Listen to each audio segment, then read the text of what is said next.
2006ರ ಮೈತ್ರಿ ಸರ್ಕಾರದ ಅವಧಿಯಲ್ಲಿ ಕರ್ನಾಟಕದಲ್ಲಿ ಸಾರಾಯಿ ನಿಷೇಧ ಮಾಡಲಾಯಿತು.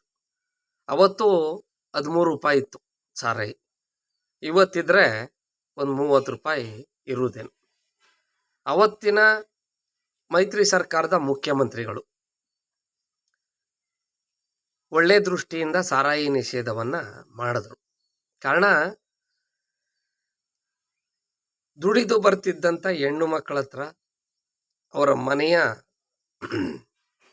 ಅವರ ಗಂಡಂದಿರು ದುಡ್ಡು ಕಿತ್ಕೊಂಡು ಬೆಳಗ್ಗೆಯಿಂದ ಸಂಜೆ ತನಕ ಒಂದಂಕಿ ಲಾಟ್ರಿ ಆಡೋದು, ಸಂಜೆಲಿ ಬಂದು ಸಾರಾಯಿ ಕುಡಿಯೋದು, ಒಡೆದು ಬಡ್ದು ಮಾಡ್ತಿದ್ರು ಅಂಥೇಳಿ ನಿಷೇಧ ಮಾಡಿದ್ರು.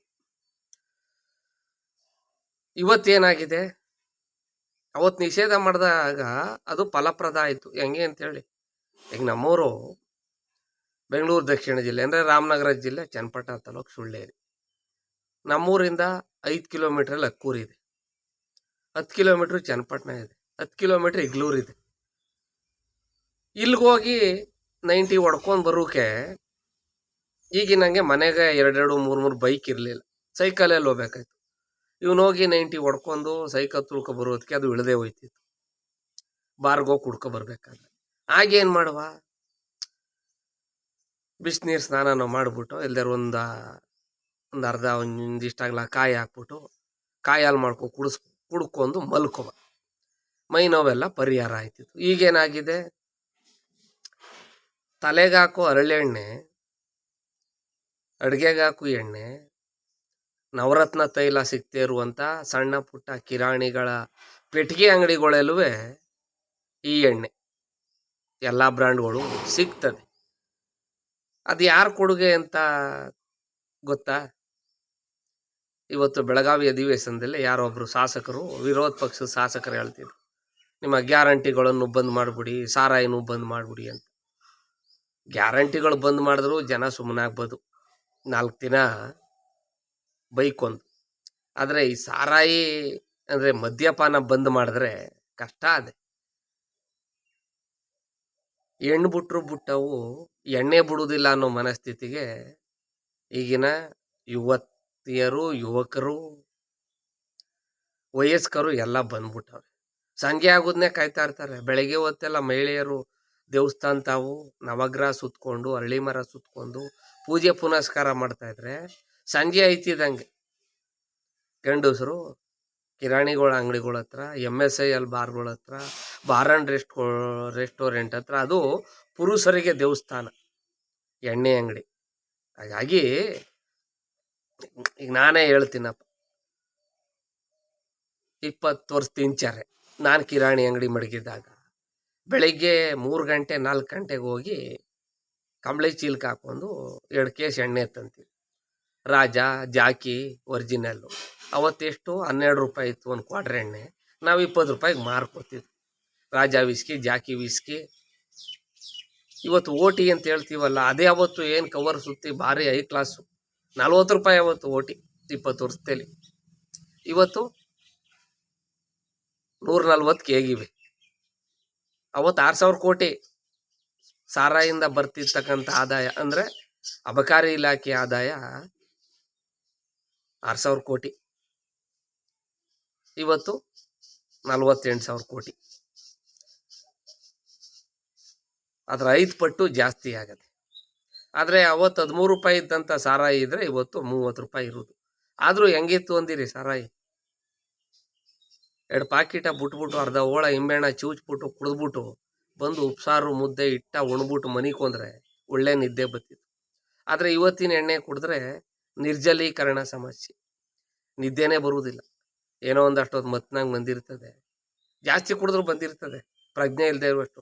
ಕಡಿಮೆ ಕುಡಿದ್ರೆ ಬರುವುದಿಲ್ಲ. ಹೇಳ್ತಿದ್ನಲ್ಲ, ಕಂಬಳಿ ಚೀಲಕ್ಕೆ ಹಾಕೊಂಡು 4 ಗಂಟೆ 5 ಗಂಟೆಯಲ್ಲಿ ಪೊಲೀಸ್ನವರು, ಅಬಕಾರಿ ಇಲಾಖೆಯವ್ರು ಬರದೇ ಇರೋ ಟೈಮಲ್ಲಿ ತರುವು. ಇವತ್ತೇನಿಲ್ಲ, 12 ಗಂಟೆಗೆ ಬಂದು ರಾಜಾರೋಸ್ವಾಗಿ ಆರನ್ ಮಾಡ್ತಾರೆ ಪೆಟ್ಟಿಗೆಲಿ, ಕೀಕ್ ಕೀಕ್ ಕೀಕ್ ಕೀಕ್ ಅಂತಾರೆ ಬೈಕಲ್ಲಿ. ಅವ್ನು ಬಂದು ಪೆಟ್ಟಿಗೆ ಎತ್ಕೊಯ್ತಾನೆ. ಅದು ಸರ್ಕಾರಕ್ಕೂ ಗೊತ್ತು, ಅಬಕಾರಿ ಇಲಾಖೆಯವ್ರಿಗೆ ಗೊತ್ತು. ಅವರು ಅಬಕಾರಿ ಇಲಾಖೆಯವರು ಅಲ್ಲೊಂದ್ಸಲಿ ಇಲ್ಲೊಂದ್ಸಲಿ ದಾಳಿ ಮಾಡಿ ಒಂದು ಸುಮಾರಾದ ಕೇಸ್ ಹಾಕ್ತಾರೆ. ಯಾಕೆಂದರೆ ನಾವು ಆ ಇಲಾಖೆನೂ ಇದೆ, ಎಚ್ಚರವಾಗಿದೆ ಅಂತ ತೋರಿಸ್ಬೇಕಲ್ಲ. ಹಂಗಾಗಿ ಸರ್ಕಾರಕ್ಕೂ ಗೊತ್ತು, ಅಬಕಾರಿ ಇಲಾಖೆಯವ್ರಿಗೂ ಗೊತ್ತು, ಗೃಹ ಇಲಾಖೆಗೂ ಗೊತ್ತು. ಅದ್ಯಾವುದೋ ಒಂದು ಇನ್ಸ್ಟಾಗ್ರಾಮಲ್ಲಿ ನೋಡ್ತಾರೆ, ಸಿಗರೇಟ್ ಕೊಡಮ್ಮ ಅಂದರೆ ಇಲ್ಲ ಕಣವು, ಬೀಡಿ ಸಿಗರೇಟ್ ಒಂದು ಪಾನ್ ಪರಾಗು ಗುಟ್ಕ ಏನೂ ಇಲ್ಲ ಅಂತ. ಹಂಗಾರೆ ಕುಡಿಕೆ ಏನಾರ ಕೊಡಮ್ಮ ಅಂದರೆ ಯಾವ್ದು ಬೇಕಣವು, OT BP ಐವಾಡ್ಸು, MC whisky, MC rum, MC brandy ಅಂತ ಆ ಮಹಿಳೆ ಹೇಳ್ತಾ ಇರ್ತಾಳೆ. ಯಾವುದೋ ನಮ್ಮ ಕೋಲಾರ ಸೈಡ್ ಒಂದು ಅಂಗಡಿ ಅದು, ಅವ್ರ ಭಾಷೆ ನೋಡಿದ್ರೆ ಗೊತ್ತಾಯ್ತದೆ. ಈ ಸ್ಥಿತಿಗೆ ಬಂದ್ಬಿಟ್ಟದೆ ಸರ್ಕಾರ ಪರಿಸ್ಥಿತಿ. ಹಂಗಾಗಿ ಆಡಳಿತ ಪಕ್ಷದಲ್ಲಿ ಕೂತ್ಕೊಂಡು ವಿರೋಧ ಪಕ್ಷದವರ ಮಾತು ಕೇಳಬೇಕು ಅಂತಿಲ್ಲ. ವಿರೋಧ ಪಕ್ಷದವ್ರು ಇರೋದೇ ವಿರೋಧ ಮಾಡೋಕೆ. ನೆಕ್ಸ್ಟು ಬಂದದ್ದೇ ಇವತ್ತು ವಿರೋಧ ಮಾಡ್ತಾವ್ರಲ್ಲ ವಿರೋಧ ಪಕ್ಷದವ್ರು, ಅವ್ರು ಹೇಳ್ತಿದ್ರಲ್ಲ ಶಾಸಕರು, ಅವ್ರ ಸರ್ಕಾರದಲ್ಲೇ ಇದು ಬಂದದ್ದು. ಮೊದಲು ಭಯ ಇತ್ತು, ಎಣ್ಣೆ ಮಾರಬೇಕಾದ್ರೆ ತರಬೇಕಾದ್ರೆ ಒಂದೊಂದು ಕ್ವಾಟ್ರು 2 ಕ್ವಾಟ್ರು ತಂದು ಜೇಬು ಮಡಿಕೊಂಡು ನಿಂತಿರುವ ಅಲ್ಲಿ ಎಲ್ಲಾರು ಅಂದರೆ ಕೊಟ್ಬಿಟ್ಟು ಹೋಗಿ ಎಲ್ಲೋ ಮಿಷಿನ್ ಮನೆ ತಾವು ಹೊಲ್ಮಾಳದೆಲ್ಲೋ ಗರಿ ಮುಚ್ಚೋ ಮಡಿಕೋತಿದ್ರು. ಈಗ ಕಿರಾಣಿ ಅಂಗಡಿ ಮಡಗಿರೋರು ಮನೆಗೆ ಹೋಗಿ ಸರ್ಚ್ ಮಾಡಿದ್ರು 2 ಕೇಸ್ ಎಣ್ಣೆ ಸಿಗ್ತವೆ. ಈ ಪರಿಸ್ಥಿತಿ ತಂದಿದ್ದೋರೆ ಇವತ್ತು ಮದ್ಯಪಾನ ನಿಷೇಧ ಮಾಡ್ಬಿಡಿ, ಸಾರಾಯಿ ನಿಷೇಧ ಮಾಡ್ಬಿಡಿ ಅಂತವ್ರೆಲ್ಲ ಆ ಪಕ್ಷದ ಶಾಸಕರೇ, ಆ ಪಕ್ಷದ ಸರ್ಕಾರದ ಆಳ್ವಿಕೆಯಲ್ಲೇ ಈ ರೀತಿ ಊರೂರೆಲ್ಲೂ ಕಿರಾಣಿ ಅಂಗಡಿಗಳಲ್ಲಿ ಎಣ್ಣೆ ಸಿಕ್ಕುವಂಥ ಪರಿಸ್ಥಿತಿ ತಂದೋರೆ ಅವರು. ಈಗ ಅವ್ರು ಹೇಳ್ತಾರೆ ನಿಷೇಧ ಮಾಡ್ಬಿಡಿ, ಅದು ಅವ್ರ ಹಕ್ಕು ಕಣ್ರಿ. ಈಗ ಮಾಂಸ ತಿಂತಾನೆ ಅಂದ್ಬಿಟ್ಟು ಮೂಳೆಯ ಕಟ್ಕೊಂಡು ಕತ್ಗೆ ಒಡ್ಡಾಡನೆ ಇಲ್ಲ. ಅವ್ರ ಆಹಾರ, ಅವ್ರು ಕುಡಿಯೋದು, ಅವ್ರು ಸಿಗರೇಟ್ ಸೇದೋದು ಅವ್ರ ಹಕ್ಕು. ಈಗ ನಾವು ನಮ್ಮ ಜೀವಮಾನದಲ್ಲಿ ಹಿಂಗೆ ಸಿಗರೇಟ್ ಸೇದಲಿ, ಈಗ ಎಣ್ಣೆ ಹೊಡಿತೀವಿ, ಯಾವಾಗ ಹೊಡಿತೀವಿ? ಮನೇಲಿ ಚಿಕನೋ ಮಟನೋ ಬೋಟಿಯೋ ತಲೆ ಮಾಂಸವೋ ಮೀನೋ ಪೋರ್ಕೋ ತಂದಾಗ 1 ಕ್ವಾಟ್ರು ಬಿಟ್ಕೋತೀವಿ, 4 ಪೀಸ್ ಜಾಸ್ತಿ ತಿನ್ನಿಸ್ತದೆ ಅಂತ. ಉಳ್ಕೆ ಟೈಮಲ್ಲಿ ಮುಚ್ಕೊಂಡು ಸುಮ್ಮನಿರ್ತೀವಿ.